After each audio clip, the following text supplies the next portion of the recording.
என் ஆண்டவர் சொன்னார்னா சொன்னதுதான், அவர் சொன்னார்னா செஞ்சிருவார். நீங்கள் அநேக ஜாதிகளுக்கு கடன் கொடுப்பீர்கள்னா கொடுக்க வச்சிருவாருங்க. நீங்கள் கடன் வாங்காது இருப்பீர்கள்னா வாங்காம ஆக்கிடுவாரு. எப்படி ஆகும்னா அவனுக்கு தெரியாது. அற்புதம் நடக்குமா நடக்காதா என ஏங்கி போயிருந்தாலும் நீ நினைக்காத வேலையில அற்புதத்தை செய்வதா இருக்கிறார்.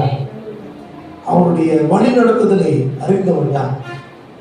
அவனுடைய செயல்களை அறிந்தவன் யார்? இந்த பூமியில யாரும் கிடையாது. நம்ம அண்ணா மூளை என்ன பண்ணுது, நம்ம ஒரு பிளான் பண்ணி இதெல்லாம் செஞ்சிடலாம் கிடையாது. நம்ம சர்ச்சில் இப்போ நம்ம சபையோட 3 பிரான்ச் சர்ச் வச்சு 3 பிரான்ச் சர்ச்சையும் நம்ம இப்போ இது பண்ண போறோம், ஆர்டிசன் பண்ண போறோம். அடுத்து பாஸ்ட் ஆர்டிஸ்டுக்காக வெயிட்டிங், இவாஞ்சலிஸ்ட் சித்திலாம் கூட ஏசி 44 20 வருஷமா இருக்குது. ஒரு சர்ச்சை வச்சு விட்டுருவோம் நம்ம கையில.